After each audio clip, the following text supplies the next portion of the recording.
Okay student, आज के lecture में हम लोग टाइप्स ऑफ एरर के बारे में देखेंगे। Basically theoretically point of view से बहुत अच्छे से हम एरर को समझने का कोशिश करेंगे, क्योंकि पिछले 2 लेक्चर में एरर के बारे में हमने काफ़ी कुछ डिस्कस किया था।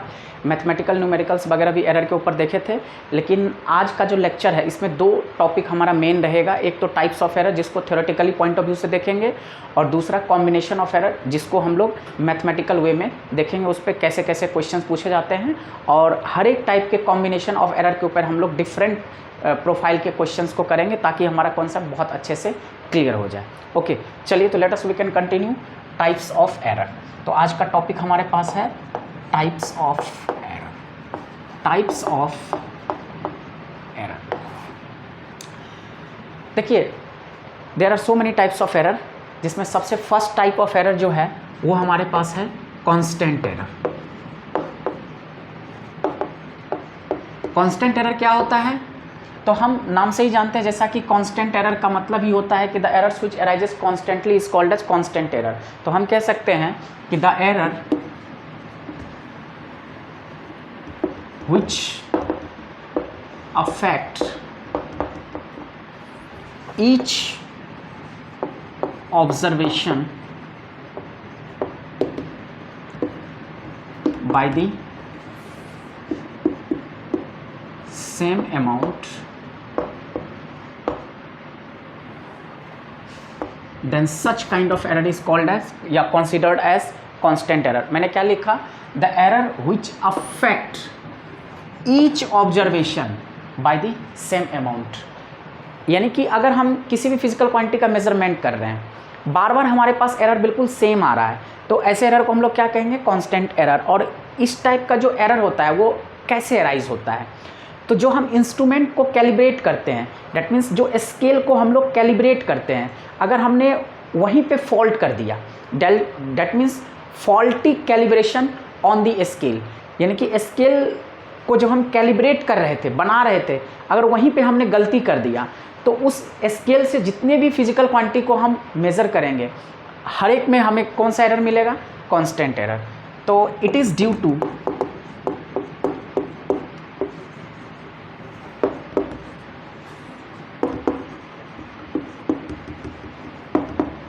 it is due to the faulty calibration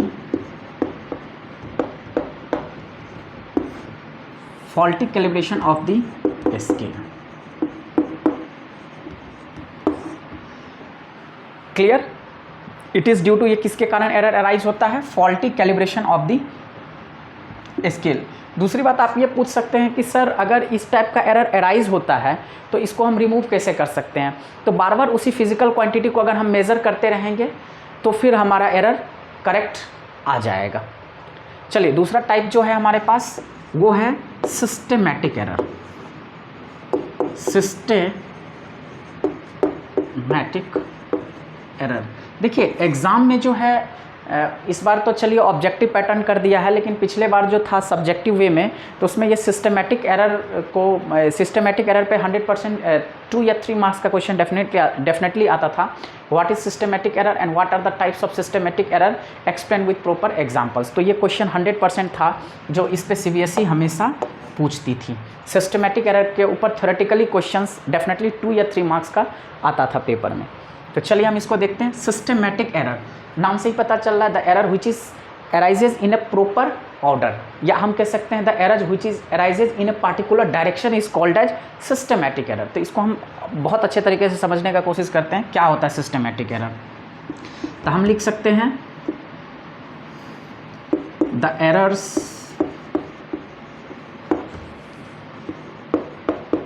arises in A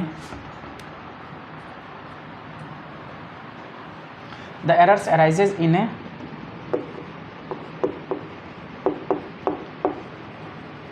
particular direction, then such kind of error is called as systematic error। Example के जरिए कैसे समझ सकते हैं? पार्टिकुलर डायरेक्शन और वन डायरेक्शन,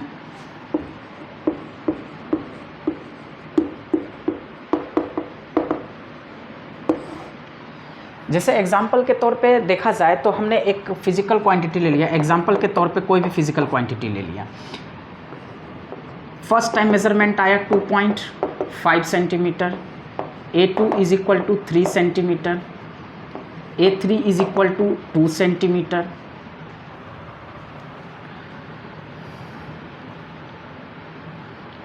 एंड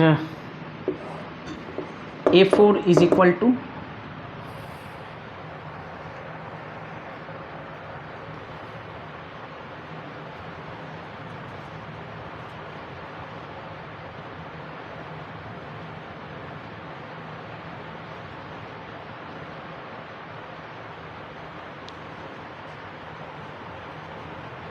या चलिए एक काम करते हैं, हम इसको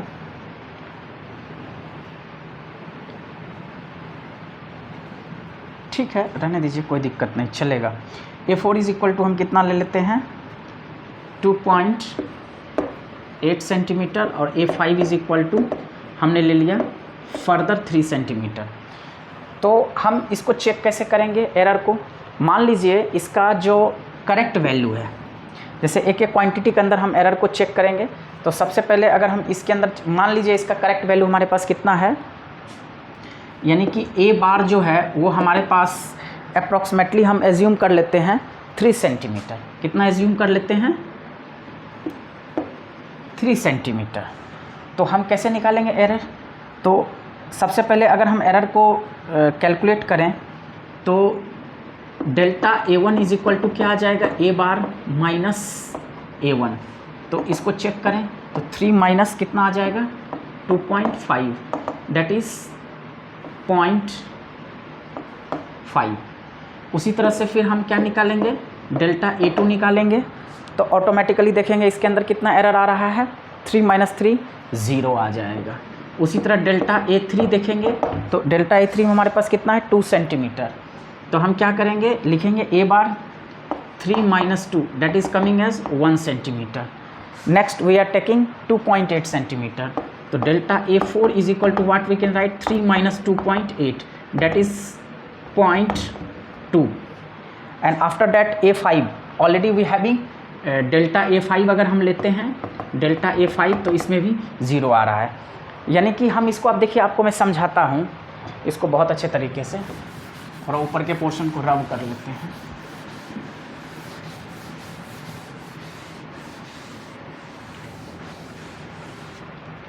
आपने यहाँ पे क्या देखा, डेल्टा A1 जो है वो 0.5 सेंटीमीटर आया, डेल्टा A2 जो है वो हमारे पास 0 सेंटीमीटर आया, डेल्टा A3 हमारे पास कितना आ गया 1 सेंटीमीटर आ गया, डेल्टा A4 हमारे पास कितना आ गया, डेल्टा A4 जो है वो हमारे पास 0.2 सेंटीमीटर आ गया, और डेल्टा A5 हमारे पास कितना आ गया 0 सेंटीमीटर। अब यहाँ पे जितने भी वैल्यूज़ हैं वो सारे के सारे पॉजिटिव में, यानी कि एरर एक पार्टिकुलर डायरेक्शन में राइज हो रहा है, इसमें कोई भी वैल्यू नेगेटिव में नहीं है। तो ये इंडिकेट करता है कि अगर एरर एक पार्टिकुलर डायरेक्शन में राइज होगा तो ऐसे एरर को हम लोग क्या कहेंगे, सिस्टेमेटिक एरर। या तो सारे के सारे एरर नेगेटिव में होने चाहिए या सारे के सारे एरर किस में होने चाहिए, पॉजिटिव आना चाहिए। तो ऐसे एरर को हम लोग क्या कहेंगे, सिस्टेमेटिक एरर। इसके बाद टाइप्स ऑफ सिस्टेमेटिक एरर के बारे में हम लोग देखेंगे।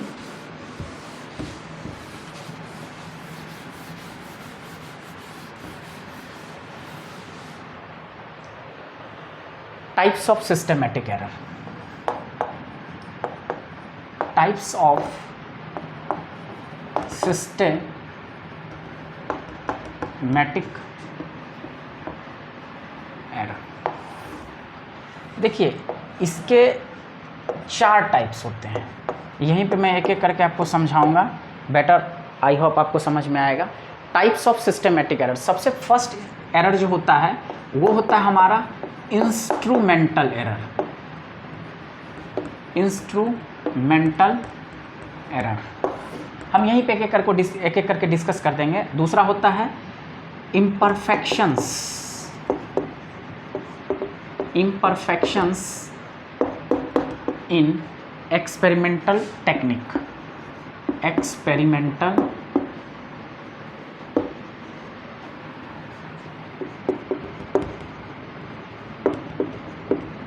टेक्निक और प्रोसीजर। अगला टाइप का जो एरर है ये हमारा इंस्ट्रूमेंटल हो गया, इम्परफेक्शंस इन एक्सपेरिमेंटल टेक्निक और प्रोसीजर हो गया। नेक्स्ट हमारे पास है personal error.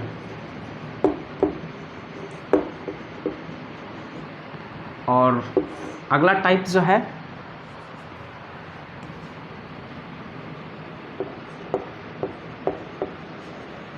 Errors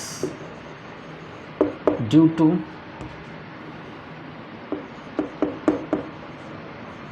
external errors due to external factors.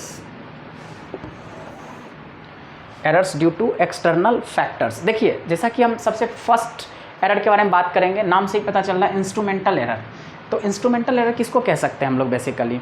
The errors which is arises by the faulty calibration of the instrument.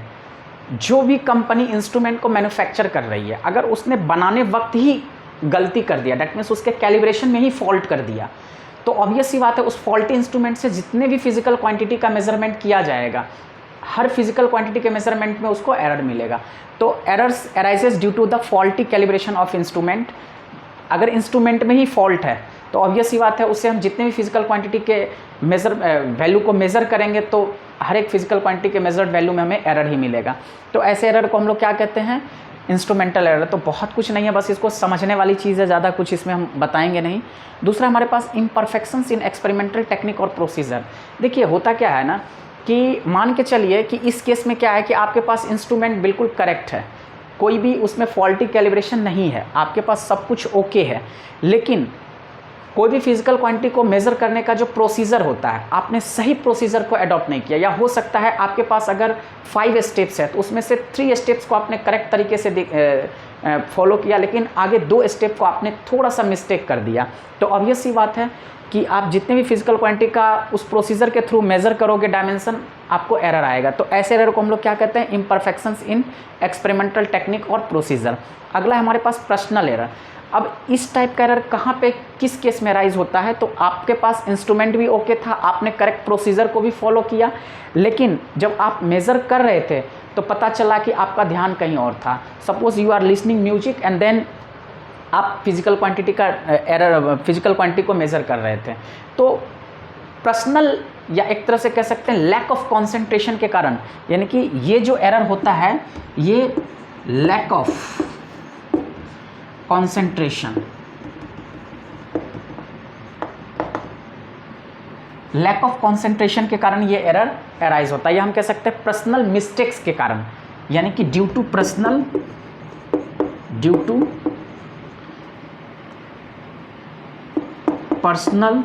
Mistakes और केयरलेसनेस, और हम कह सकते हैं केयरलेसनेस। दैट मीन्स जब हम फिजिकल क्वांटिटी को मेज़र कर रहे थे तो हमारा ध्यान कहीं और था, हम किसी से बातें कर रहे थे और फिजिकल क्वांटिटी को मेज़र भी कर रहे हैं, तो ऑब्वियस सी बात है एरर आएगा। तो वो एरर आपकी मिस्टेक के कारण आ रहा है, डेट्स वाई हम इसको क्या कहते हैं? Personal error. नेक्स्ट टाइप जो है errors due to external factors. देखिए बहुत सारी चीज़ होता है, आपका इंस्ट्रूमेंट भी ओके है, आपने करेक्ट प्रोसीजर को भी फॉलो किया, आपका ध्यान भी है, बहुत अच्छे से आप कॉन्सेंट्रेट होकर के कर रहे हैं, तो भी एरर अराइज हो रहा है। तो which is responsible for such kind of thing? तो वहाँ पे हम कहते हैं errors due to external factors. जैसे सपोज कीजिए कि आप कोई भी फिजिकल क्वांटिटी को मेज़र कर रहे हैं, किसी ने आकर के फ़ैन का स्पीड बढ़ा दिया, या फिर टेम्परेचर ज़्यादा है, यानी कि एक्सटर्नल कंडीशंस के कारण जो एरर अराइज होता है, जैसे प्रेशर हो गया, टेम्परेचर हो गया, विंड हो गया, अचानक हवा तेज़ी से चलने लगा, तो ऑब्वियस सी बात है जब आप किसी भी फिजिकल क्वांटिटी के डायमेंशन को मेज़र कर रहे थे तो उसमें एरर अराइज होगा, क्योंकि एक्सटर्नल फैक्टर बहुत बड़ा रोल को प्ले करता है। तो हम सिंपली कह सकते हैं this is due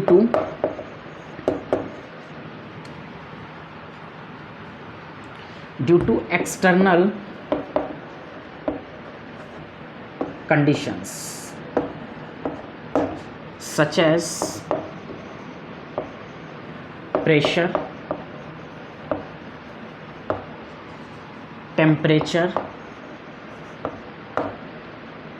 and wind ETC बहुत सारे फैक्टर्स हो सकते हैं। तो हम लोग मेन चीज़ को देखे हैं, प्रेशर भी हो सकता है, टेम्परेचर हो सकता है और विंड हो सकता है। तो ये सब एक्सटर्नल कंडीशन है जिसके कारण अगर एरर एराइज होता है तो ऐसे एरर को आप क्या कहोगे, errors due to external factors. चलिए, आई होप आपको ये बहुत अच्छे से समझ में आ गया। देखिए इसमें आपको बहुत सारे नोट्स भी मिल जाएगा, तो बहुत ज़्यादा इसमें लेंदी करने का कोई रिक्वायरमेंट नहीं है। आप बस इस टर्म को समझिए कि बेसिकली होता क्या है, और ये ऐसा चीज़ है कि आप समझ करके खुद अपने वे में भी एक्सप्लेन बहुत अच्छे तरीके से कर सकते हैं। तो कोई बहुत बड़ा चीज़ नहीं है, आप बस इसके मेन क्या होता है इसके मीनिंग को समझिए, डेट्स इट।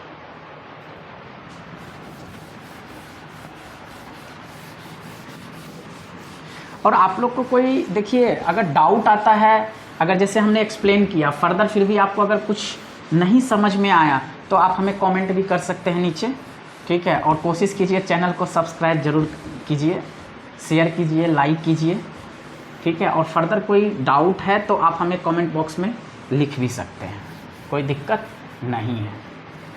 कोई भी क्वारीज आए आराम से आप कमेंट बॉक्स में हमें डाल दीजिए, कोशिश करेंगे हम अपने बिहाफ पे जितना कर सकते हैं आपके प्रॉब्लम को सॉल्व करने का। चलिए, तो नेक्स्ट टॉपिक जो है आज का हमारा वो है कॉम्बिनेशन ऑफ एरर्स। देखिए अभी तक तो जो था वो ठीक है, लेकिन अब जो टॉपिक हम पढ़ाने जा रहे हैं बहुत ज़्यादा इंपॉर्टेंट है। यहाँ पे कंपटीशन में भी बहुत ज़्यादा क्वेश्चंस पूछता है, जैसे आप नीट का दे रहे हैं या फिर IIT वगैरह का दे रहे हैं, तो यहाँ पे डेफिनेटली यहाँ से क्वेश्चंस आएगा, यानी कि परसेंटेज रिलेटिव एरर के ऊपर तो 100% क्वेश्चन आएगा ही आएगा, ठीक है। तो कॉम्बिनेशन ऑफ एरर हम अभी देख रहे हैं, टॉपिक है हमारे पास कॉम्बिनेशन ऑफ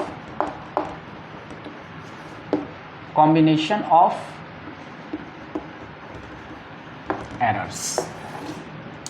देखिए बहुत इंटरेस्टिंग टॉपिक है ये कॉम्बिनेशन ऑफ एरर्स। यहाँ से पूरा मैथमेटिकल पोर्शन हमारा एरर के अंदर स्टार्ट होता है। तो सबसे पहला क्या हो सकता है, एरर्स यानी कि किसी फिजिकल क्वांटिटी के डायमेंशन को हमने मेज़र किया और हमने उसको रिप्रेजेंट किया, तो कैसे रिप्रेजेंट करेंगे ये सब हमने पिछले लेक्चर में आपको बता रखा था। आई होप मेरा अगर पिछला वीडियो आप देखिएगा तो उसमें बहुत अच्छे से आपको समझ में आ जाएगा। पहला चीज़ हम आपको बता देते हैं किसी भी मेजर्ड फिजिकल क्वांटिटी को एक्सप्रेस कैसे करते हैं। तो जैसे कोई भी क्वांटिटी ए है तो हम उसको एक्सप्रेस कैसे करेंगे, A bar that means mean value plus minus mean absolute error, that means हम डेल्टा ए बार कह देते हैं, यानी कि true value plus minus mean absolute error, या हम कह सकते हैं mean value plus minus mean absolute error. तो कोई भी क्वांटिटी जो लिखा हुआ रहेगा, आप देखिएगा न्यूमेरिकल्स में भी वो इसी फॉर्मेट में लिखा हुआ है। जैसे एग्जांपल के तौर पे हम आपको बता देते हैं, सपोज कीजिए कि एक कोई वायर है, उसका रेसिस्टेंस है R, तो R हमारे पास रेसिस्टेंस ऑफ द वायर है, इसका वैल्यू है 100 प्लस माइनस 0.5 और यहाँ पे ओम दिया हुआ है। तो आप ये समझिए कि ये क्या है, 100 क्या है, तो 100 कहीं ना कहीं R बार है। डैट मीन्स जो रेसिस्टेंस है उसका ये मीन वैल्यू है, ट्रू वैल्यू है। लेकिन 0.5 पे अगर हम फोकस करें तो 0.5 उसका क्या है, एरर है। कौन सा एरर है, मीन एब्सोल्यूट एरर है। क्या है ये, मीन एब्सोल्यूट एरर है, जिसको हम लोग शॉर्ट फॉर्म में डेल्टा ए बार भी कह सकते हैं, यानी कि डेल्टा ए मीन है और ये क्या है, ए मीन है। तो रेसिस्टेंस के फॉर्मेट में है तो आप डेल्टा आर बार भी लिख सकते हैं, कोई दिक्कत नहीं है। तो इसका जो जनरल एक्सप्रेशन आ जाएगा, आर इज इक्वल टू क्या आ जाएगा, are bar plus minus delta R बार। तो ये हमारे पास क्या देगा, रेसिस्टेंस का मीन वैल्यू दे देगा और ये हमारे पास ट्रू वैल्यू है, यानी कि रेसिस्टेंस का ट्रू वैल्यू और रेसिस्टेंस का मीन एब्सोल्यूट एरर। तो अगर लिखा हुआ रहेगा तो आपको आई होप मेरे ख्याल से अब फॉर्मेट समझ में आ जाएगा कि वैल्यू जब लिखा हुआ है तो हम किसको डेल्टा आर लेके चलेंगे और किसको हम आर लेकर के चलेंगे। डैट मीन्स किसको हम ट्रू वैल्यू लेके चलेंगे और किसको हम लोग मीन एब्सोल्यूट एरर लेके चलेंगे। तो आपको इसमें समझने में कोई दिक्कत नहीं। ये तो हमने जस्ट बताया कि जब आप न्यूमेरिकल्स देखोगे तो वो रिटर्न इसी फॉर्मेट में दिया हुआ रहेगा, जो भी वैल्यूज़ दिया रहेगा, डाटा दिया रहेगा, वो इस फॉर्मेट में दिया रहेगा। तो आप उसको कैसे समझ सकते हैं। चलिए अब हम लोग इसके मैथमेटिकल पोर्शन पे देखते हैं।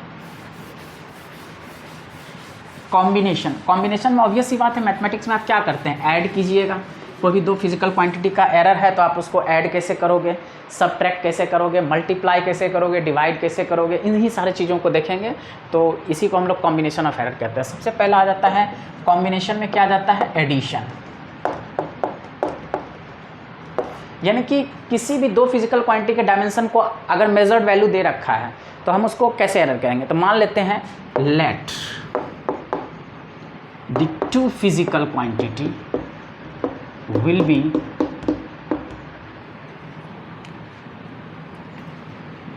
ए एंड बी। तो हम इसको एक्सप्रेस कैसे करेंगे, जैसे आपको मैंने पहले बताया what is the general method for expressing any measured physical quantity. अगर हमने ए लिया तो ए इज इक्वल टू क्या लिख सकते हैं, A plus minus delta A. It's clear. देखिए अब हर एक जगह बार लगाने की जरूरत नहीं होती है, अंडरस्टूड है। तो A is equal to A plus minus delta A. Similarly B is equal to what we can write, B plus minus delta B. इसमें कोई दिक्कत नहीं है। अब अगर हम इनको कंबाइन करेंगे ए प्लस बी तो एक नया फिजिकल क्वांटिटी, जैसे 2 + 3 that will give you the 5। तो 5 एक अलग न्यूमेरिकल डिजिट है जो कि 2 और 3 से डिफरेंट है। ठीक उसी तरह से एक नया क्वांटिटी आएगा अगर हम इस दोनों को ऐड करेंगे, then z is equal to हम क्या लिख सकते हैं, z plus minus delta z।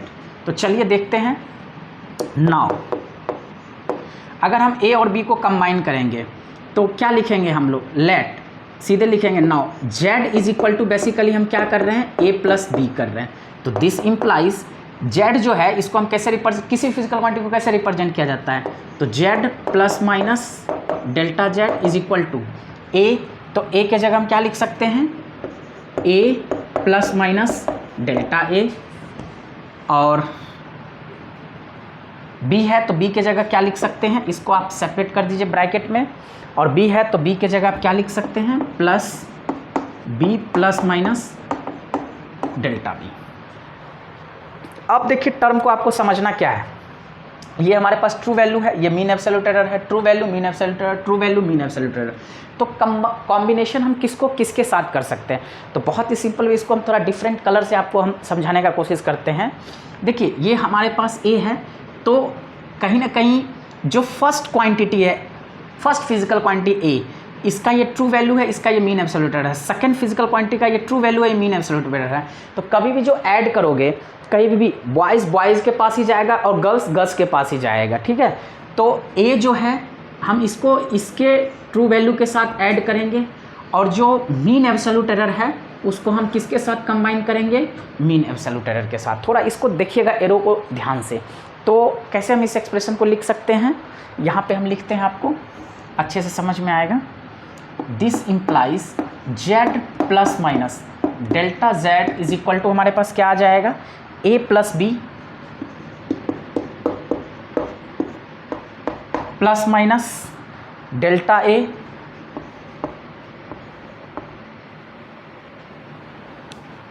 Plus minus delta a और प्लस माइनस डेल्टा b। अब हम इसको कैसे इक्वेट करेंगे, थोड़ा अच्छे से लिख देता हूँ। z plus minus delta z is equal to a plus B plus minus delta a plus minus delta b। अब देखिए बहुत सिंपल चीज़ है कि हम इक्वेट कैसे करेंगे, ट्रू वैल्यू को किसके साथ कंपेयर करेंगे, किससे इक्वेट करेंगे, और फिर मीन एब्सोल्यूट एरर को। तो ऑब्वियस सी बात है ट्रू वैल्यू का इक्वेटिंग ट्रू वैल्यू के साथ होगा। ये पूरा का पूरा टर्म क्या है, ट्रू वैल्यू है। और फिर ये जो टर्म है इसको हम किसके साथ ले जाएंगे, इस टर्म के साथ। बहुत अच्छे से आपको समझ में आ जाएगा।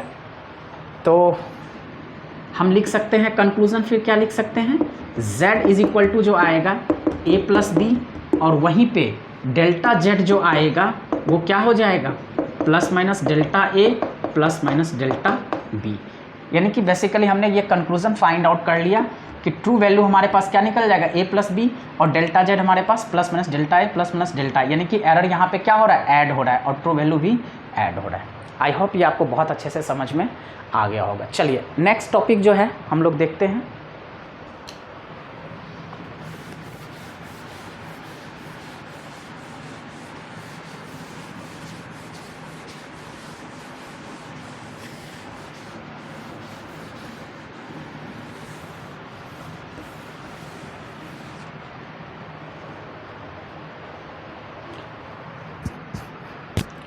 नेक्स्ट टॉपिक जो है वो हमारे पास है सबट्रैक्शन।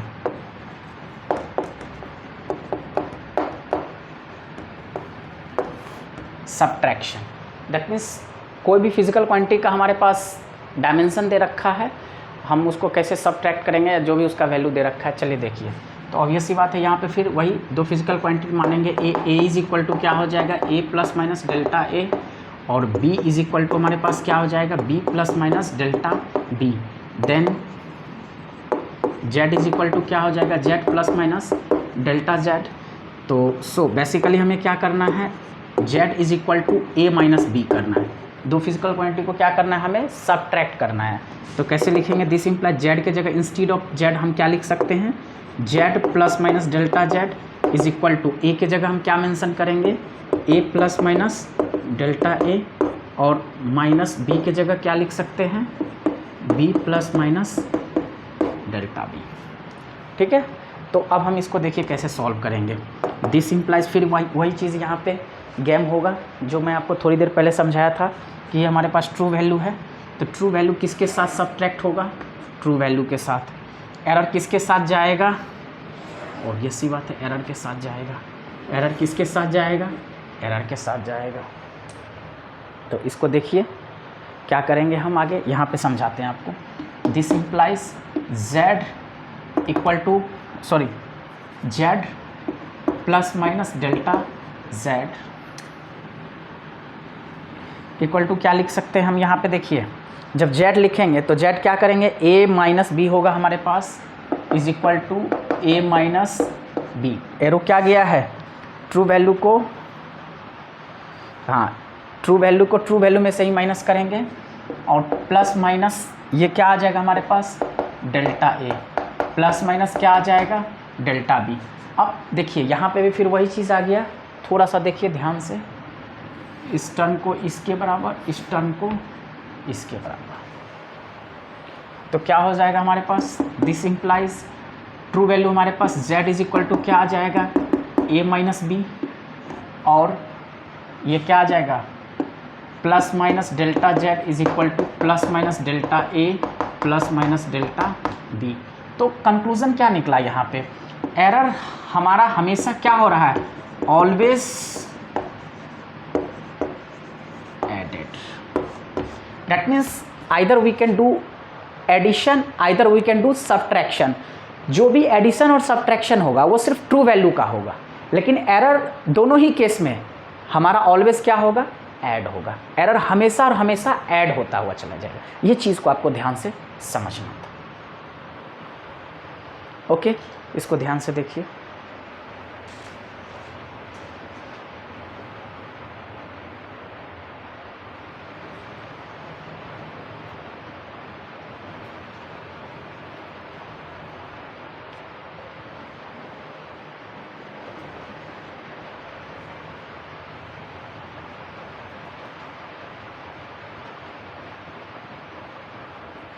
आई होप ये अच्छे से समझ में आ गया होगा। अब जो अगला टॉपिक है वो हमारे पास क्या है, product, that means multiplication.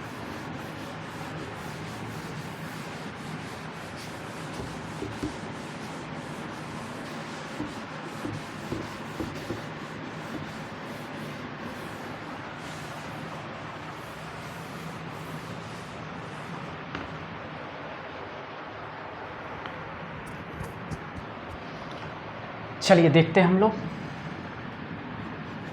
Product of, topic क्या लिख सकते हैं, error in the product of two quantities. तो हमारा टॉपिक हो जाएगा error in the product of to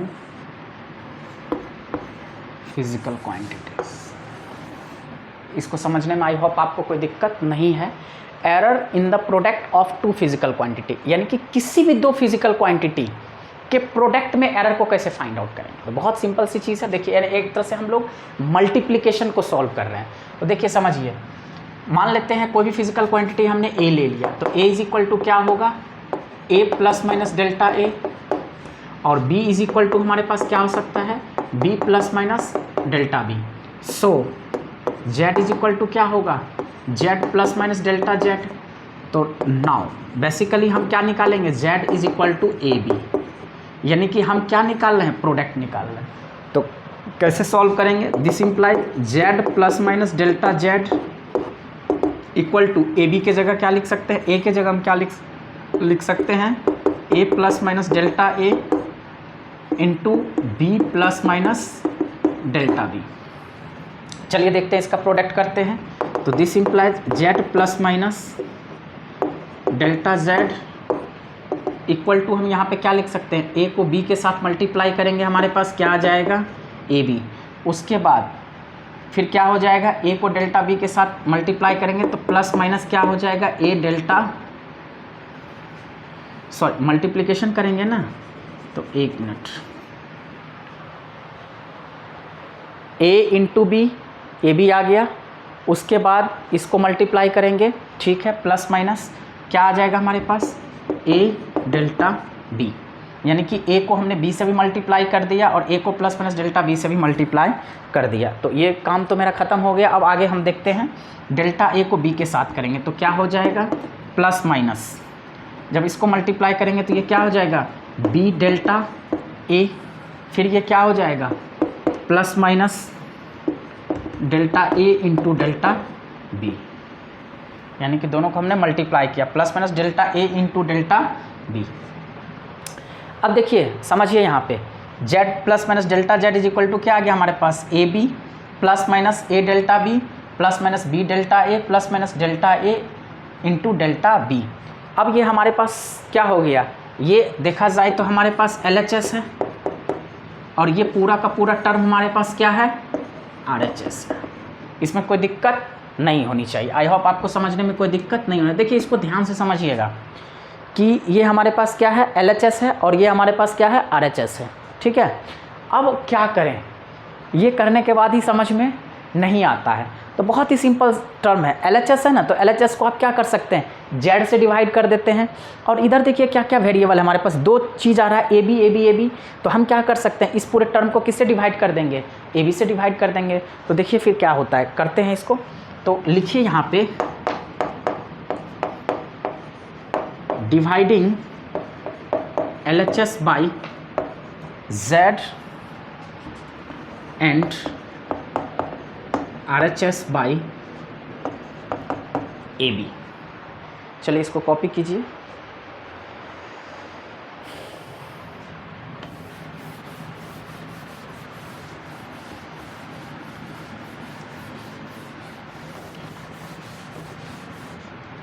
oh sorry, इसको तो लिखना था, चलिए कोई नहीं, हम ऊपर लिख देते हैं।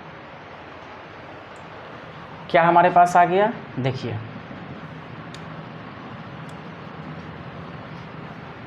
ये हमारे पास क्या था, Z divided by Z plus minus ये क्या आ जाएगा, डेल्टा Z बाय Z, ठीक है, इज इक्वल टू हमारे पास क्या था, AB divided by AB plus minus क्या है हमारे पास, A delta B divided by AB।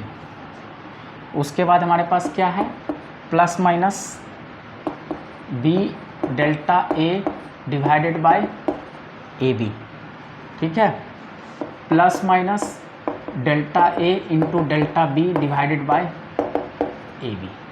अब हम इसको थोड़ा सॉर्ट आउट करते हैं तो क्या होगा, दिस इम्प्लाइज ये आ जाएगा 1 plus minus delta Z by Z equal to हम क्या लिख सकते हैं, ये कट कैंसिल आउट हो जाएगा, ये कैंसिल आउट हो जाएगा, तो ये बचेगा 1 प्लस माइनस क्या हो जाएगा इसमें से, देखिए A और A कैंसिल आउट हो जाएगा, तो बचेगा डेल्टा B बाय B। ये हमारे पास क्या बचेगा, डेल्टा B बाय B। फिर यहाँ पे प्लस माइनस B से B कैंसिल आउट हो जाएगा, क्या बचेगा, डेल्टा A अपॉन में A बचेगा। इसमें कोई दिक्कत नहीं। और यहाँ पे फिर देखिए ये तो कैंसिल आउट होगा नहीं, कोई चांस ही नहीं है, तो हम इसको प्लस माइनस क्या लिख सकते हैं, delta A delta B upon में AB। अब इसको समझना है, कैसे समझेंगे, अब यहाँ से क्या कंक्लूज़न निकालेंगे। देखिए यहीं पे देखने के बाद स्टूडेंट पजल हो जाता है कि अब आगे क्या होगा, यही बच्चों को नहीं समझ में आता है। तो चलिए हम इसको आपको समझाते हैं कि कैसे क्या करेंगे। देखिए ऑब्वियस सी बात है कि डेल्टा B बाई B और डेल्टा A बाई A ये एक फ्रैक्शनल टर्म है। जैसे यहाँ पे delta Z by Z, delta B by B और डेल्टा A बाई A, तो ये दोनों का दोनों कौन सा टर्म है, एक फ्रैक्शनल टर्म है। तो फ्रैक्शनल टर्म काफ़ी स्मॉल है ऑब्वियस सी बात है। क्यों? क्योंकि change divided by, that mean mean absolute error divided by true value.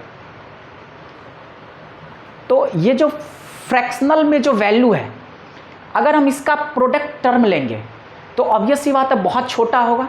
That's why हम उस टर्म को क्या कर सकते हैं, नेग्लेक्ट कर सकते हैं। तो हम यहाँ पे क्या लिखेंगे, यहाँ पे लिखना क्या है कि as the fractional term, as the fractional term, क्या क्या है fractional term, delta A by A and delta B by B, so their product term, यानी कि जो फ्रैक्शनल टर्म हमारे पास डेल्टा ए बाई ए और डेल्टा बी बाई बी है, as the fractional term delta A by A and delta B by B are small, are smaller.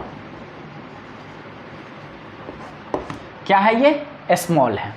यानी कि fractional term delta A by A और delta B by B क्या है, small है। So their product term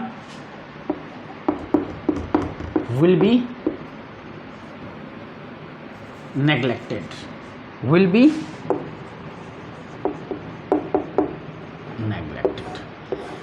Once again I will repeat, हम इसको और अच्छे से समझा देते हैं आपको कि जो भी मेरा फ्रैक्शनल टर्म है, देखिए डेल्टा जेड बाई जेड तो ये रिजल्टेंट वैल्यू दे रहा है हमारे पास, ठीक है, ये भी अपने आप में फ्रैक्शनल टर्म है। तो डेल्टा बी बाई बी और डेल्टा ए बाई ए ये दोनों का दोनों फ्रैक्शनल टर्म है और ये बहुत ही स्मॉल है। तो डेट्स वाई हम क्या कर सकते हैं, सो their product term will B neglected. तो इसका प्रोडक्ट टर्म क्या है, delta A into delta B upon में ए बी। यानी कि इस पूरे टर्म को क्या कर सकते हो आप, इस पूरे टर्म को आपको मैं एक डिफरेंट कलर के जरिए यहाँ पे दिखा देता हूँ ताकि आपको अच्छे से समझ में आएगा। ये पूरा टर्म हमारा क्या हो जाएगा, नेग्लेक्टेड। ये पूरा टर्म हमारे पास क्या हो जाएगा, नेग्लेक्टेड हो जाएगा। इसको हम क्या कर देंगे, नेग्लेक्ट कर देंगे, नेग्लेक्ट। तो फिर देखिए हमारे पास क्या आता है। तो ऑब्वियस सी बात है, कंक्लूजन के तौर पे हमारे पास क्या बचेगा, hence delta Z by Z is equal to, हमारे पास क्या बचेगा, ऑब्वियस सी बात है, delta B upon B plus minus delta A upon, यही टर्म बचेगा, इसमें कोई दिक्कत नहीं है। तो ये हमारा फाइनल क्या आ गया, कंक्लूजन आ गया। इसी को आप अरेंज करके भी लिख सकते हैं। सो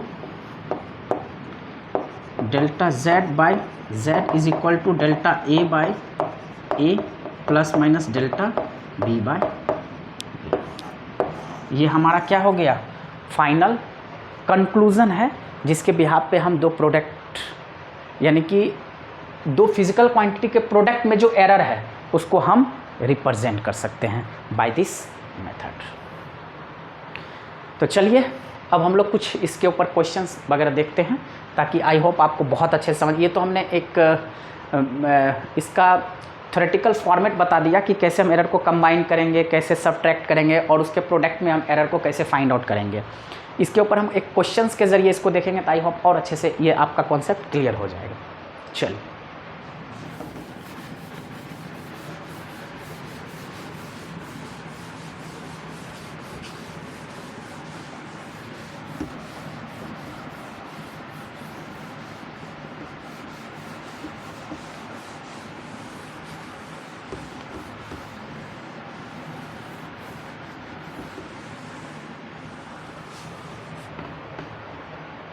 देखिए, सबसे पहले हम यहाँ पे एक फॉर्मेट के ज़रिए फटाफट आपको समझाते हैं ताकि आपको कोई दिक्कत नहीं हो। एक तरफ हम एडिशन पे क्वेश्चंस को देखेंगे और दूसरी तरफ हम सबट्रैक्शन के ऊपर क्वेश्चन देखेंगे ताकि आपको बहुत अच्छे से समझ में आ जाए। जैसे एक क्वेश्चन लेते हैं, क्वेश्चन हमारे पास क्या है, मैं जस्ट आपको एक्सप्लेन करके समझाता हूँ। कोई आपके पास वायर है, मान लीजिए you having a certain length of wire, हमारे पास एक तरह से इलेक्ट्रिक वायर है जिसका ऑब्वियस सी बात है रेसिस्टेंस वैल्यू होगा। तो हमारे पास R1 दे रखा है 100 प्लस माइनस 0.5 ओम, और एक दूसरा वायर है R2 जिसका वैल्यू दे रखा है 50 प्लस माइनस 0.6 ओम। ठीक है, और इसको हमने किस में कनेक्ट कर रखा है? Connected in series, connected in series. Find their equivalent resistance. That means देखिए क्वेश्चन क्लियर है, बहुत अच्छे तरीके से मैंने आपको बता दिया कि कैसे एडिशन के ऊपर क्वेश्चन, ये तो हम जस्ट आपको एक लेआउट दे करके समझा रहे हैं ताकि आपको क्वेश्चन समझ में आ जाए। कोई भी एक इलेक्ट्रिक वायर है, दो इलेक्ट्रिक वायर है, एक का रेसिस्टेंस हमारे पास 100 प्लस माइनस 0.5 ओम दे रखा है, दूसरे का 50 प्लस माइनस 0.6 ओम दे रखा है, और दोनों को हमने किस में कनेक्ट कर रखा है? सीरीज में कनेक्ट कर रखा है। तो हमें इसका क्या करना है? इक्विवेलेंट रेसिस्टेंस फाइंड आउट करना होगा। तो देखिए आपको थोड़ा सा यहाँ पे फिजिक्स पढ़े होंगे तो इतना तो पता ही होगा, 10th वगैरह में आपने पढ़ाई होगा कि इक्विवेलेंट रेसिस्टेंस सीरीजेस कॉम्बिनेशन में कैसे फाइंड आउट करते हैं। तो इसका हम सॉल्यूशन कैसे लिखेंगे? सबसे पहले क्या करेंगे, तो लिखेंगे सीरीजेस, RS का मतलब हो गया इक्विवेलेंट रेसिस्टेंस इन सीरीजेस कॉम्बिनेशन। ऑलरेडी आप जानते हो क्या होता है? R1 प्लस R2, यानी कि हम सिंपली ऐड कर देते हैं। तो दिस इंप्लाइज जो इक्विवेलेंट सीरीजेस कॉम्बिनेशन का रेसिस्टेंस निकालिएगा वो कैसे निकालेगा? R1 का वैल्यू ऑलरेडी आपके पास कितना है? 100 प्लस माइनस 0.5 ओम, प्लस R2 का वैल्यू हमारे पास कितना दे रखा है? 50 प्लस माइनस 0.6 ओम। तो अब हम यहाँ पे ही समझने वाली बात है, ऑब्वियस सी बात है, मैंने आपको पिछले क्लास में ही बता रखा हूँ, थोड़ा सा मैं आपको डिफरेंट कलर से समझाता हूँ। देखिए इसको ही समझना है, ये वाला टर्म जो है ये आपके पास क्या दे रखा है? R बार, दैट मीन्स 1 है तो R1 बार हो गया, और ये जो दे रखा है ये delta R1 bar, that means ये mean absolute error in first resistance, और ये true value of first resistance. उसी तरह से ये वाला जो टर्म है ये R2 बार दे रखा है, और ये वाला जो है हमारे पास क्या है? Delta R2 bar, that means mean absolute error in second wire of resistance और true value of resistance in second wire. ठीक है, तो ऑब्वियस सी बात है जब हम ऐड करेंगे हमें क्या निकालना? इक्विवेलेंट। तो कैसे निकालेंगे? ट्रू वैल्यू को किसके साथ ऐड करेंगे भैया? ट्रू वैल्यू के साथ। और एरर को किसके साथ ऐड करेंगे? एरर के साथ। तो इसका फाइनल आंसर क्या हो जाएगा? This implies RS is equal to true value को ट्रू वैल्यू के साथ, तो 100 plus 50 ohm plus minus mean absolute और एरर को एरर के साथ, यानी कि 0.5 प्लस माइनस 0.6 ओम। कोई दिक्कत नहीं। तो ये हमारे पास आंसर क्या हो जाएगा? This implies RS is equal to 100 plus 50, 150 plus minus 0.5 और 0.6 कितना हो जाएगा? 6511, डेट मीन्स हमारे पास कितना हो जाएगा? 1.1। तो ये हमारा इक्विवेलेंट आंसर आ गया। डेट मीन्स हम इक्विवेलेंट कैसे निकालेंगे? RS is equal to 150 plus minus 1.1। चलिए अब नेक्स्ट जो है हम सब्ट्रैक्शन में देखते हैं। तो बहुत ही सिंपल सी बात है इसी में। देखिए अब चलिए, ये तो नहीं, क्वेश्चन को थोड़ा मुझे चेंज करना पड़ेगा। ठीक है, मान के चलिए आपके पास एक सर्टेन लेंथ, एक यू हैविंग ए रॉड, ठीक है, a rod of length L1 equal to 50 plus minus 0.3 metre दे रखा है, and after melting the rod, its length becomes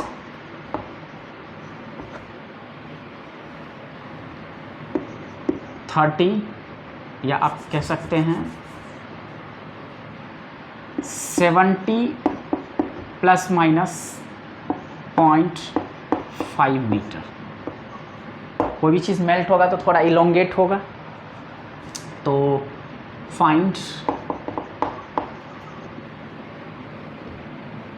the change in length, find the change in length. I hope आपको बहुत अच्छे से question समझ में आ गया होगा। एक हमारे पास रॉड है जिसका लेंथ L1 दे रखा है 50 plus minus 0.3 metre, and after melting the rod को जब हम हीट करते हैं तो मेल्ट होता है, तो मेल्ट होने के बाद थोड़ा सा हो सकता है इलोंगेट हो रहा होगा, जो भी है जस्ट हम आपको समझाने के लिए बताए हैं। Rod its length becomes 70 plus minus 0.5 metre, तो find the change in length. That means melt होने के बाद या एक्सपेंड होने के बाद, सॉरी बेटर रहेगा मेल्टिंग के जगह पे आप एक्सपेंड दे दीजिए तो ज़्यादा होप रहे, क्योंकि कितने लोग वैसे ठीक है लेकिन कितने लोग को डाइजेस्ट नहीं होगा कि यार मेल्ट हो गया तो फिर मतलब मेल्ट होने के बाद तो वायर टूट जाएगा या लोहा टूट जाएगा, तो ऐसा कुछ नहीं है। आफ्टर एक्सपेंशन, आफ्टर एक्सपेंशन ही दे दीजिए, after expansion, and after expansion the rod its length becomes, ठीक है ये ज़्यादा सूट कर रहा है, एक्सपेंशन ही दे दीजिए। अब किसी तरीके से हो सकता है by the process of conduction या कन्वेक्शन रेडियस, किसी भी तरीके से इसको हमने हीट दिया जिसके कारण ये एक्सपेंड हो गया, ठीक है। मान लीजिए थर्मल एक्सपेंशन हो रहा है, तो after expansion the rod its length become 70 plus minus 0.5 metre, तो find the change in length. That means अब इसको देखिए सॉल्यूशन निकालना है, तो सबसे पहला चीज़ हमें क्या फाइंड आउट करना है, डेल्टा एल फाइंड आउट करना है। क्या फाइंड आउट करना है, delta L change in length. तो कैसे निकलेंगे, L2 माइनस L1, इसमें कोई दिक्कत सोचने वाली बात ही नहीं है भाई। फाइनल लेंथ जो आया जब एक्सपेंशन हो रहा है तो ऑब्वियस सी बात है लास्ट में जो लेंथ आएगा वो ग्रेटर वैल्यू होगा और फर्स्ट वाला वैल्यू स्मॉल होगा, तो हम कैसे निकालेंगे change in length, L2 minus L1। तो दिस इंप्लाइज कैसे फाइंड आउट करेंगे, delta L is equal to L2 का वैल्यू हमारे पास कितना दे रखा होगा 70 प्लस माइनस 0.5 माइनस ये अगला वैल्यू कितना दे रखा है 50 प्लस माइनस 0.3, ये भी मीटर में है और ये भी मीटर में है। फिर यहाँ पे वही चीज़ ट्रू वैल्यू को ट्रू वैल्यू से माइनस करेंगे और एरर को एरर के साथ करेंगे, तो this implies delta L is equal to कितना हो जाएगा 70 माइनस 50 मीटर प्लस माइनस, फिर यहाँ पे देखिए 0.5 प्लस माइनस पॉइंट कितना हो जाएगा 3 मीटर। तो हमारे पास डेल्टा एल कितना आ जाएगा 70 माइनस 50 20 प्लस माइनस 5 3.8। आप यहाँ पे भी देखिए बेसिकली क्या हो गया, एरर हमारा ऐड हुआ, एरर हमारा क्या हुआ ऐड हुआ। तो यही टर्म हमारे पास समझने वाला है कि आइदर हम एडिशन करें या सब्ट्रैक्शन करें, एरर ऑलवेज एडेड, जो कि हमने पहले भी बता रखा हूँ, इसके डेरिवेशंस में भी बता रखा हूँ कि एरर हमेशा ऐड होगा, चाहे आप ऐड करो या सब्ट्रैक्ट करो, that doesn't matter, error will always combined, always added. और जो भी हम एडिशन या सब्ट्रैक्शन करेंगे सिर्फ ट्रू वैल्यू का ट्रू वैल्यू के साथ करेंगे, एरर हमेशा क्या होगा ऐड होगा, तो ये हमें ध्यान में रखना है। चलिए अब आगे का जो कॉन्सेप्ट है वो हम लोग देखते हैं, प्रोडक्ट के ऊपर क्वेश्चन है। प्रोडक्ट को ही तो हम लोग रिलेटिव एरर वगैरह के फॉर्मेट, प्रोडक्ट और डिवीजन जो होता है उसी को तो हम लोग रिलेटिव एरर के फॉर्मेट में हम लोग देखते हैं। जो रिलेटिव एरर के ऊपर क्वेश्चंस वगैरह देखते अभी आपको हम डील करते हैं, आपको आई होप बहुत अच्छे समझ में आ जाएगा, इसमें कोई दिक्कत नहीं है। आज हम एरर को पूरा ख़त्म ही करके दम लेंगे, बहुत हो गया। पिछले 2 लेक्चर भी हमने एरर पे ही दिया था और आज भी हम एरर पे ही देख रहे हैं, तो आई होप आपको अच्छे से समझ में आ जाएगा। और प्लीज़ आप लोग इस चैनल को जो है सब्सक्राइब कीजिए और अपने फ्रेंड में भी, अपने सर्कल में भी कोशिश कीजिए ज़्यादा से ज़्यादा शेयर करने के लिए, और लाइक भी कीजिए। और अगर आपको कोई इसमें दिक्कत हो रही है या कहीं पे भी अनकंफर्टेबल फील कर रहे हैं अंडरस्टैंडिंग में, तो आप हमको नीचे कमेंट बॉक्स में लिख सकते हैं, कोशिश करेंगे हम आपके प्रॉब्लम को रिजॉल्व करने का। चलिए तो नेक्स्ट जो है, अब हम क्वेश्चंस देखते हैं रिलेटिव एरर के ऊपर। जैसे मान के चलिए हमारे पास क्वेश्चन कैसे पूछ सकता है, देखिए न्यूमेरिकल से ही तो हमारा कॉन्सेप्ट क्लियर होगा। जितना ज़्यादा हम प्रॉब्लम को डील करेंगे उतना ज़्यादा से ज़्यादा हमारे पास क्या होगा, कॉन्सेप्ट क्लियर होगा। तो डैट मीन्स हम क्वेश्चंस देखते हैं कैसे। तो अगर क्वेश्चन पूछेगा कि राइट द रिलेटिव एरर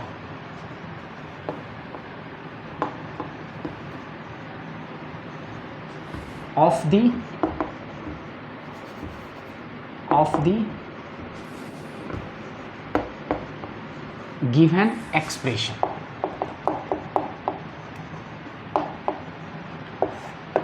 जैसे हमने क्वेश्चन लिखा कि right the relative error of the given expression. कोई भी आपके पास मैथमेटिकल एक्सप्रेशन दे रखा है, जैसे मान के चलिए x is equal to A square B पे power 3 C root C into D पे पावर 4। सपोज कीजिए ये आपके पास एक मैथमेटिकल एक्सप्रेशन दे रखा है, हमें इसको किसके फॉर्मेट में लिखना है, रिलेटिव एरर के फॉर्मेट में लिखना है। तो ये भी हमारे पास क्या है, ये जो आप प्रोडक्ट आपने देखा था, प्रोडक्ट को ही तो हम रिलेटिव एरर के फॉर्मेट में लिखते हैं। रिलेटिव एरर बेसिकली क्या है, प्रोडक्ट का ही तो फॉर्म है। तो चलिए हम इसको देखिए रिलेटिव एरर का इसका सॉल्यूशन निकालते हैं। इसको रिलेटिव एरर के फॉर्मेट में हम कैसे लिखेंगे, तो रिलेटिव एरर मैंने पहले ही बता रखा था, क्या लिखते हैं, जैसे x है तो इसको लिखेंगे डेल्टा x बाई एक्स, इसमें कोई दिक्कत नहीं है। देखिए ये डेल्टा x क्या है, ये मीन एब्सोल्यूट एरर ही है, और x क्या है, ट्रू वैल्यू है। दैट मीन्स ये मीन वैल्यू है और ये मीन एब्सोल्यूट एरर है। लेकिन अब कहिएगा, आप पूछ सकते हैं कि सर इस पर रैकरिंग क्यों नहीं दिए, तो रैकरिंग इट्स अंडरस्टूड, यहाँ पे हम नहीं देंगे कोई फ़र्क नहीं पड़ता, अब कितना में हम देते रहेंगे। तो जनरली ये अंडरस्टूड होता है, इस फॉर्मेट में लिखा जाता है तो ये अंडरस्टूड होता है। जैसा कि आपने प्रोडक्ट में भी देखा था, कैसे निकाले थे, अगर हमने देखा था ना प्रोडक्ट में क्या निकाला था, z इज इक्वल टू हमारे पास ए बी था, तो इसका फाइनल कंक्लूजन क्या आया था प्रोडक्ट में, delta z by Z is equal to delta A by A plus minus क्या आया था, डेल्टा b बाई बी। यही तो हमारा फॉर्मेट है, यही तो हमारा रिलेटिव एरर है। तो रिलेटिव एरर क्या है, बेसिकली प्रोडक्ट ही तो है, किसी भी दो फिजिकल क्वांटिटी का प्रोडक्ट को ही तो हम रिलेटिव एरर कहते हैं। रिलेटिव एरर के फॉर्मेट में हम रिप्रेजेंट करते हैं। कंक्लूजन तो हमारा यही निकला था ना, क्योंकि हमने जो फ्रैक्शनल टर्म था वो मेरा काफ़ी स्मॉल था, तो उसको उसके जो प्रोडक्ट है उसको हम क्या किए थे, नेग्लेक्ट कर दिए थे, तो हमारा कंक्लूजन के रूप में आया था। तो ये बेसिकली क्या है, जैसे z is equal to A B है, तो इसी क्वांटिटी को तो हम एक तरह से किसके फॉर्मेट में लिखे, ये प्रोडक्ट का ही तो कंक्लूजन है। तो that expression is already written in the form of relative error. So हम प्रोडक्ट बेसिकली क्या होता है, किसी भी दो फिजिकल क्वांटिटी का प्रोडक्ट जो है उसको एज ए हम रिलेटिव एरर ही समझते हैं, या रिलेटिव एरर के फॉर्मेट में ही ये स्टडी करते हैं। तो ये कोई नया चीज़ नहीं है, बेसिकली रिलेटिव एरर का मतलब आप प्रोडक्ट के बारे में पढ़ रहे हैं।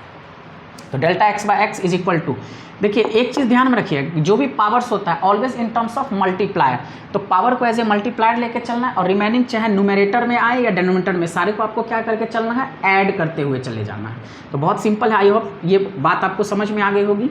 तो सबसे पहले expression x is equal to A square B cube upon में रूट अंडर सी डी पे पावर 4 दे रखा है। तो हम इसको कैसे लिखेंगे, तो x को हम लिखेंगे delta x by x is equal to A square है, तो इसको हम सबसे पहले मैंने बोला था पावर देखना है, तो पावर को एज ए मल्टीप्लायर लेना है, तो ए स्क्वायर है, तो 2 इंटू क्या लिख सकते हैं, डेल्टा ए बाई ए, और सबको मैंने बोला था ऐड करते चलना है, either numerator either denominator, that doesn't matter, you must have to add. तो प्लस b पे पावर कितना है 3 delta b by b plus root c है। तो देखिए अगर आप इसको फर्दर सिंप्लीफाई कर देते हो तो A square B cube to the power, root हटाओगे तो रूट का मतलब क्या होता है हाफ, और d पे पावर 4, यहीं पे क्यूब रूट दिया रहता है तो to the power 1/3, fifth root दिया रहता है तो टू दी पावर 1/5। अंडरस्टूड है, आई होप आप जानते हो इस चीज़ को। तो c पे पावर कितना है हाफ, तो half delta c by C plus d पे power 4 into delta d by D. तो ये हमने इसको किस फॉर्मेट में लिख दिया, रिलेटिव एरर के फॉर्मेट में लिख दिया। अब इसी क्वेश्चन में अगला दे देगा परसेंटेज रिलेटिव एरर। देखिए मैं इसी चीज़ को समझाने के लिए आपको कह रहा हूँ, अगर गलती से यहीं पे परसेंटेज लगा देगा तो फिर क्या करोगे, हर एक टर्म को आप मल्टीप्लाइड बाय क्या कर दोगे 100, मल्टीप्लाइड बाय क्या कर दोगे 100, मल्टीप्लाइड बाय क्या कर दोगे 100, मल्टीप्लाइड बाय क्या कर दोगे 100, मल्टीप्लाइड बाय क्या कर दोगे 100। इसको मैं नीचे लिख देता हूँ, this implies delta x by x into 100 is equal to क्या हो जाएगा 2 delta a by a into 100 plus 3 delta b by b into 100 plus half into delta c by c into 100 plus 4 delta d by d into 100। ठीक है, अब यहाँ पे समझना है, देखिए मैं इसको थोड़ा डिफरेंट कलर से आपको समझाता हूँ। ये पूरा टर्म हमें सॉरी, ये पूरा टर्म हमें क्या दे देगा, ये पूरा टर्म हमें क्या देगा, x परसेंटेज। तो ऑब्वियस सी बात, देखिए ये तो पावर है, पावर को तो हम कंसीडर करेंगे नहीं। ये पूरा term delta A by a into 100 क्या दे देगा, a%। ऑब्वियस सी बात है, delta B by b into 100 मुझे क्या दे देगा, b%। और delta c by c into 100 मुझे क्या दे देगा, c%। और delta d by d into 100 क्या दे देगा मुझे, तो d%। ठीक है। तो अगर हम इसको लिखना चाहें तो एक्सप्रेशन को कैसे लिख सकते हैं, देखिए मैं आपको नीचे में लिख के दिखाता हूँ। इस पूरे टर्म को हम क्या लिख सकते हैं, x% इक्वल टू मल्टीप्लायर कितना है 2a% प्लस 3 क्या हो जाएगा b% प्लस हाफ क्या लिख सकते हैं c% प्लस 4b%। अब देखिए ये तो हमने एक्सप्रेशन आपको समझा दिया बहुत अच्छे। अब क्वेश्चन में क्या होगा, कभी क्वेश्चन देखिए, इसी क्वेश्चन में प्रोफाइल कैसे चेंज होता है। तो क्वेश्चन रहेगा, वहाँ पे एक्सप्रेशन दिया रहेगा और इसी क्वेश्चन में क्या रहेगा, a%, b%, c%, d% का सिर्फ वैल्यू दिया हुआ रहेगा और कहेगा कि find the percentage error in the given expression. तो आप क्या करोगे, पहले जो भी एक्सप्रेशन दे रखा है उसको आप इस परसेंटेज के फॉर्मेट में लिखोगे और फटाफट a b c d का परसेंटेज दे रखा है तो directly you can put it out and get it out. तो बहुत ईजी है, कोई दिक्कत इसमें है ही नहीं। और एक चीज़ और ध्यान दीजिए, इसमें देखिए मैं इसी क्वेश्चन के जरिए बहुत कुछ आपको क्लेरिफाई कर देता हूँ। आई होप आपको ये बेटर समझ में आ गया होगा। ठीक है। अब जैसे देखिए कभी कभी क्वेश्चन कैसे पूछेगा परसेंटेज रिलेटिव एरर के फॉर्मेट में,